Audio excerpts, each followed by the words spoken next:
Welcome viewers to my YouTube channel. मैं हूं सूरज राज और इस वीडियो में हम लोग पढ़ने वाले हैं laws of chemical combination.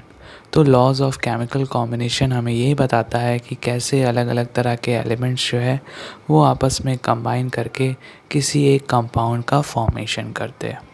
Laws of chemical combination states that how different element combine with each other to form a chemical compound. Laws of chemical combination के अंदर बहुत तरह के लॉज आ जाएंगे। पहला लॉ जो हम लोग पढ़ने वाले हैं वो है law of conservation of mass. तो law of conservation of mass हमें ये बताता है कि किसी भी फिज़िकल या केमिकल चेंज के दौरान जो मास रिएक्टेंट्स का होगा वही मास प्रोडक्ट का होगा। किसी भी फिज़िकल या केमिकल चेंज के दौरान जो मास रिएक्टेंट्स का होगा वही मास प्रोडक्ट्स का होगा। During any physical or chemical change, the total mass of the reactants is equal to the total mass of the products. अब क्वेश्चन ये अराइज होता है कि रिएक्टेंट्स क्या होते हैं और प्रोडक्ट्स क्या होते हैं। तो रिएक्टेंट्स जो है बेसिकली हम लोग ऐसे सब्सटेंस को कहते हैं जो किसी भी केमिकल रिएक्शन में पार्टिसिपेट करते हैं। The substances which take part in a chemical reaction are called reactants. Products जो है हम लोग ऐसे सब्सटेंस को कहते हैं जो कि किसी भी केमिकल रिएक्शन के रिज़ल्ट के तौर पर हमें ऑब्टेन होते हैं। The substances which we obtain as the result of a chemical reaction are called products. अब हम रिएक्टेंट्स और प्रोडक्ट्स को एक एग्जांपल के हेल्प से समझ सकते हैं। तो आप यहाँ पे देख सकते हैं कि कार्बन और ऑक्सीजन जो है वो आपस में कंबाइन करके कार्बन डाइऑक्साइड का फॉर्मेशन किए।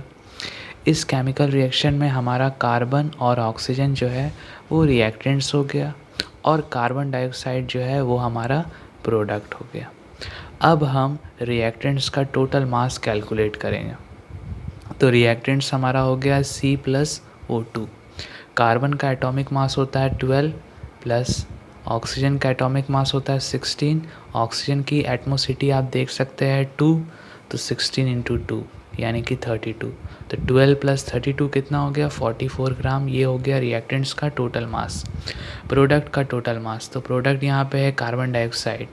कार्बन का 12 प्लस ऑक्सीजन का 16 इंटू 2, 12 प्लस 32 यानी कि 44 ग्राम।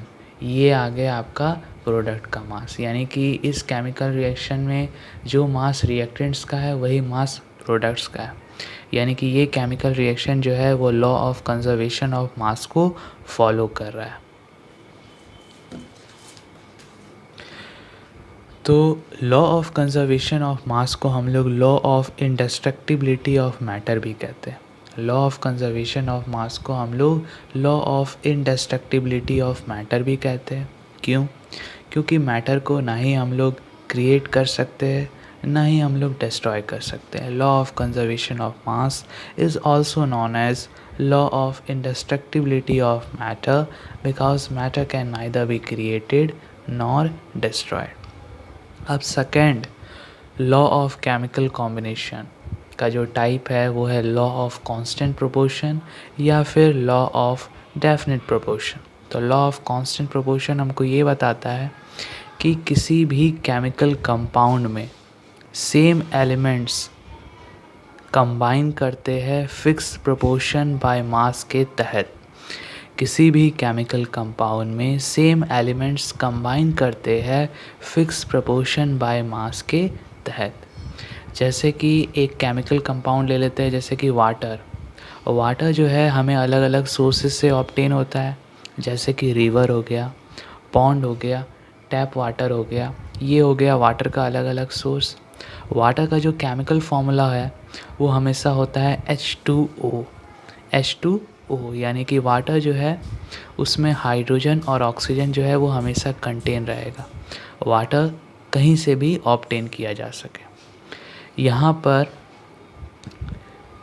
1 पार्ट ऑफ हाइड्रोजन जो है वो कंबाइन करता है 8 part of oxygen to produce water.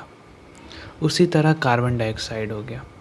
तो कार्बन डाइऑक्साइड जो है हमें अलग अलग सोर्सेज से ऑब्टेन होता है, जैसे कि बर्निंग ऑफ फॉसिल फ्यूल, है ना, बर्निंग ऑफ कोल, ये सब हो गया। तो CO2 जो है इसका केमिकल फॉर्मूला हो गया। यहाँ पर आपका कार्बन और ऑक्सीजन जो है वो 12:32 के रेशियो में कंबाइन करता है, जिसको हम लोग कह सकते हैं 3:8 के रेशियो में कंबाइन करता है, यानी कि 3 part of carbon combines with 8 part of oxygen to produce carbon dioxide. तो अगर आपको ये वीडियो अच्छा लगा है तो प्लीज़ लाइक, शेयर और सब्सक्राइब करिए। Thank you.